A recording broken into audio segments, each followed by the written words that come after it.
ದ್ವಾರಕೀಶ್ ಅಂತ ಕರೆಯೋಣ. ನಮ್ಮ ಜೊತೆ ಇಲ್ಲ ಅವರು ಇವತ್ತು. ಇದು ದ್ವಾರಕೀಶ್, ಸ್ವಲ್ಪ ಕುಳ್ಳು ಅವರು. ಅದು ನೆಕ್ಸ್ಟ್ ಕಟ್ ಮಾಡಿದ್ರೆ ವಿಷ್ಣುವರ್ಧನ್ ಅಂತ ಇನ್ನೊಬ್ಬ ದೊಡ್ಡ ನಟ ಇದ್ರು ನಮ್ಮಲ್ಲಿ. ಅವ್ರಿಗಿಂತ ಹೈಟು, ಪರ್ಸನಾಲಿಟಿ ಜೋರು. ಇವರೆಲ್ಲರನ್ನ ಮೀರಿಸಿದ ಹೈಟು ದರ್ಶನ್. ಅದರಷ್ಟು ಅವರು ನಮ್ಮ ಜೊತೆ ಇಲ್ಲ, ಪಾಪ ಜೈಲಲ್ಲಿದ್ದಾರೆ. ಆದ್ರೆ ಈ ಮೂರಲ್ಲಿ ಯಾರು ದೊಡ್ಡವರು ಯಾರು ಚಿಕ್ಕವರು ಚಿತ್ರರಂಗದಲ್ಲಿ ಯಾರು ಇದನ್ನು ಡಿಸೈಡೇ ಮಾಡೋಕ್ಕಾಗಿಲ್ಲ.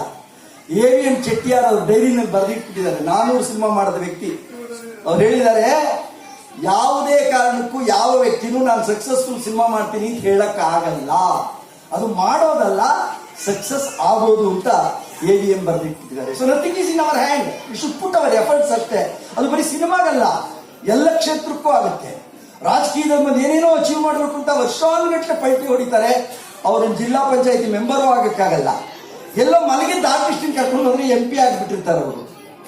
ಹೀಗೆ ಜೀವನದಲ್ಲಿ ಯಶಸ್ಸು ಅನ್ನೋದು ಖಂಡಿತ ಎರವಲು ಪಡೆಯೋದಲ್ಲ, ತನಗೆ ತಾನಾಗಬೇಕು. ನಮ್ಮಲ್ಲಿ ಹಣ್ಣುಗಳಿಗೆಲ್ಲ ಕಲರ್ ಮಾಡಕ್ ಕೊಡ್ತಾರೆ ಗೊತ್ತಾ, ಮಾವಿನ ಹಣ್ಣು ಇವುಗಳಿಗೆಲ್ಲ ಇಂಜೆಕ್ಷನ್ ಕೊಟ್ಟು ಕಲರ್ ಮಾಡ್ತಾರೆ. ನಮ್ದೆಲ್ಲ ಆ ಹಣೆ ಬರ, ಒಳಗಡೆಯಿಂದ ಕಲರ್ ಬರಬೇಕು. ಕಾಯಿ ಬುದ್ಧಿ ಹಣ್ಣು ಮಾಡಬಾರ್ದು. ಹಾಗಿದ್ರೆ ಏನಾಗುತ್ತೆ ಅಂದ್ರೆ ನಾವು ಸಾಕ್ಷಿ ತೋರಿಸ್ತೀವಿ ನೋಡಿ. ಈ ಅತಿ ಕುಳ್ಳ ದ್ವಾರಕೀಶ್ನ ತಗೊಂಡ್ಬಂದು ನಾನು ವಿಷ್ಣು ಪಕ್ಕ ಕೂರಿಸ್ತೀನಿ. ವಿಷ್ಣು ತಗೊಂಡ್ಬರ್ತೀನಿ,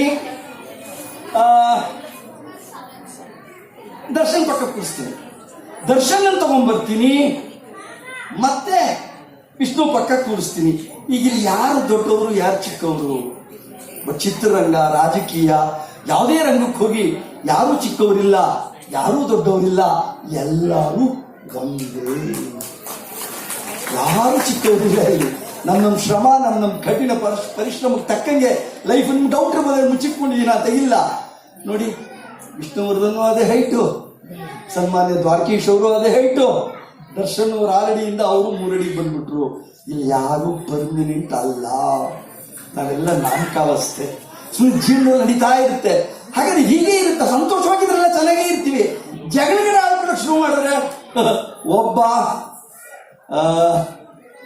ಕುಳ್ಳೆ, ಇನ್ನೊಬ್ಬ ಮೀಡಿಯಮ್ಮೆ, ಇನ್ನೊಬ್ಬ ದೊಡ್ಡವನು. ಸೊ ಬೇಕಾದ ಜಗಳ.